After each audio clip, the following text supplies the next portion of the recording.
झालं पेंडिंग होतं. गेल्या 25 वर्षापासून मोहोळ तालुका क्रीडा संकुलन झालं पाहिजे अशा प्रकारची भूमिका ज्यावेळेला आम्ही क्रिकेट खेळत होतो, कुस्ती खेळत होतो, कबड्डी खेळत होतो, त्यावेळेला आम्हाला वाटायचं की माझ्या शहरामध्ये क्रीडा संकुलन असलं पाहिजे. पण क्रीडा संकुलन त्या ठिकाणी अनगरला जातंय का शेटपळला जातंय अशामध्येच अडकलं होतं. पण क्रीडा संकुलनाला जागा नसल्यामुळं स्वतःची 14 एकर जागा, मला यशवंत माने आमदारांचा फोन आला. मी गुजरातला साबरमतीच्या महात्मा गांधी यांच्या आश्रम पाहायला गेलो होतो. तिथंच मला फोन आला, यांची इथं मीटिंग भरलेली होती. यशवंत माने म्हणले गाव पेटून हनुमान तुम्ही कुठे गेलेला आहे?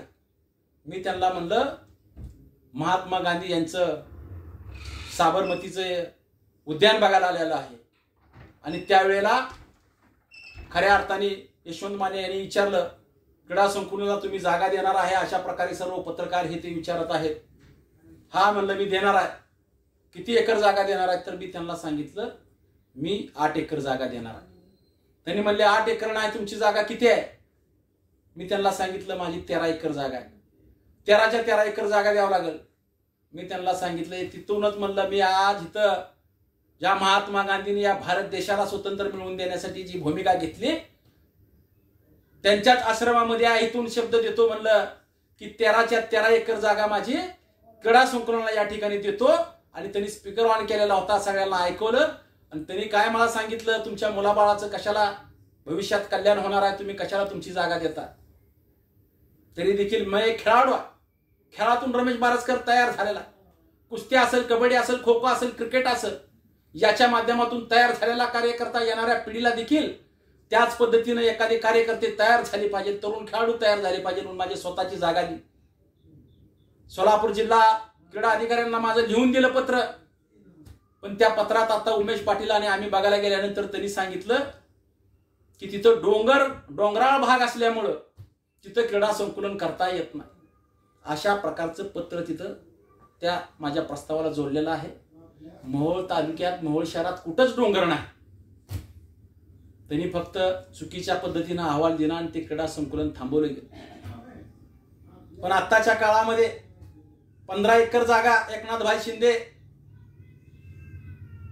आमदार राजाभाऊ खरे यांच्या माध्यमातून या ठिकाणी कॉलनीची जागा 34 एकर जागा राज्य सरकारची, त्यातली 15 एकर जागेवर आरक्षण टाकण्याला आलाय. मोहोळ तालुका क्रीडा संकुलन अशा प्रकारचं आरक्षण टाकलेलं आहे. येणाऱ्या काळामध्ये 15 एकर जागेवर त्या ठिकाणी क्रीडा संकुलन होणार आहे. उपजिल्हा रुग्णालय अनेक वर्ष झालं प्रत्येक तालुक्यामध्ये उपजिल्हा रुग्णालय आहे. आपलं 30 बेडचं रुग्णालय आहे. फक्त 20च बेडची मान्यता आपल्याला आणून 50 बेडचं रुग्णालय झाल्यानंतर उपजिल्हा रुग्णालय होत असतं. अनेक ठिकाणी 100 बेडचं रुग्णालय आहे. पण आपल्यात 50 बेडचं झाल्यानंतर त्याला फॅसिलिटी येते. या ठिकाणी जे पेशंट आहेत त्यांना जेवण येतंय, तिथलं बेडशीट रोज स्वच्छता धुतलं जातं, त्याचं टेंडर निघतंय. वेगवेगळ्या प्रकारचं टेंडर निघून त्या ठिकाणी त्या उपजिल्हा रुग्णालयाला अतिशय चांगल्या पद्धतीनं सोयीसुविधा मिळतात. वेगवेगळ्या मशिनरी येतात. सोलापूरला जाण्याची आवश्यकता नाही. उपजिल्हा रुग्णालयाचा दर्जा अनगरला आपल्या मागणं त्यांनी मिळवला. का मोहोळला तुम्हाला करता आलं नाही म्हणून या ठिकाणी मोहोळचं उपजिल्हा रुग्णालयाचा देखील प्रश्न आम्ही मिटवणार. क्रीडा संकुलनाचा असेल, उपजिल्हा रुग्णालयाचा असेल, एसटी बस डिपोचा, एसटी बस डिपो आता राज्याचे परिवहन मंत्री प्रताप सरनाईक साहेबच आहेत. आणि त्यांच्या माध्यमातून मोहोळ तालुक्यामध्ये, मोहोळ शहरामध्ये एसटीचा बस डिपो या ठिकाणी केला जाणार आहे. एसटी बस डिपो केल्यानंतर शेकडो कर्मचारी त्या ठिकाणी कामाच्या निमित्ताने येणार, पेट्रोल पंप होणार, एसटीचे ड्रायव्हर असणार, कंडक्टर असणार, हे सगळे मोहोळ शहरामध्ये राहणार. इथनं सकाळी उठल्यापासून टूथब्रश पासून ते संध्याकाळच्या हॉटेलवर जेवणापर्यंत हे सर्व या मोहोळ शहरामध्ये खरेदी करणार. त्यामुळं मोहोळ शहराचं या ठिकाणी दरडे उत्पन्न वाढणार. एकही या ठिकाणी व्यापाऱ्यासाठी संकुलन नाही. व्यापाऱ्यासाठी संकुलन करण्याची भूमिका आम्ही या ठिकाणी घेतलेल्या, व्यापाऱ्यांना गाळं या ठिकाणी देण्याची भूमिका आम्ही या ठिकाणी करणार. व्यापारी संकुलन काढून मोहोळ शहरातल्या 255 टपरी धारकाचा प्रश्न अनेक वर्ष टांगणीवर ठेवला होता. रमेश बारसकर नगर अध्यक्ष झाला, टपरीतूनच या ठिकाणी पानपट्टी चालवली, किराणा दुकान चालवलं, वेगवेगळ्या व्यवसायाच्या माध्यमातून टपरी धारकातून तयार झालेला कार्यकर्ता, टपरी धारकाची वेदना ही समजणारा कार्यकर्ता असल्यामुळं कुणाचाही विचार न करता 200 टपरी धारकाला उतारे दिले. त्यांच्या नावावर या ठिकाणी जागा केली गेली आणि येणाऱ्या काळामध्ये टपरीधारकांना बांधकाम परवाने देऊन अतिशय सशक्तपणे आपला व्यापार केला पाहिजे अशा प्रकारे नगरपालिका त्यांच्या पाठीशी राहणार आहे. असे अनेक या मोहोळ शहरातल्या तरुणांच्या हाताला काम मिळालं पाहिजे म्हणून त्या ठिकाणी प्रयत्न केला जाणार आहे. अनेक उद्योग या मोहोळ शहरामध्ये आणता येतील. एखादं कॉलेज आपल्याला आणता येईल. कृषी विद्यापीठ जर या ठिकाणी या शहरामध्ये झालं, 52 एकर जागा आपली आहे. राजनजी पाटील यांची इच्छाशक्ती जर असली असती तर कृषी विद्यापीठ या ठिकाणी कवाच या मोहोळ शहरामध्ये झालं असतं.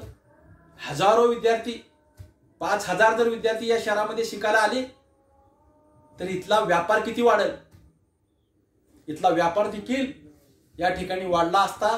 पण कुठल्याही प्रकारचं या ठिकाणी विद्यालय किंवा कॉलेज आणण्याचं काम त्यांनी केलेलं नाही.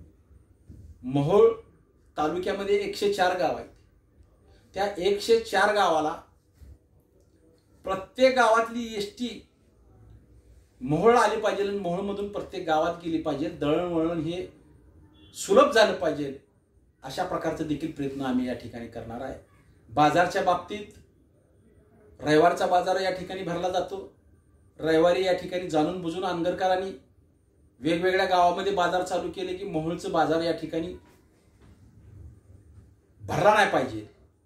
पण या ठिकाणी आम्ही भूमिका घेणार आहे. रविवारी देखील बाजार आणि गुरुवारी देखील बाजार करण्याचा प्रयत्न आम्ही या ठिकाणी करणार आहे. अशी अनेक कामं विकासाच्या माध्यमातून आम्ही करणार आहे. प्रत्येक गल्लीबोळातले रस्ते असतील, प्रत्येक शाळेला जोडणारे रस्ते असतील, विद्यार्थ्यांना वेगवेगळे मार्गदर्शन असतील, अशा पद्धतीने या मोहोळ शहराचं डेव्हलपमेंट करण्याचं काम करणार आहे.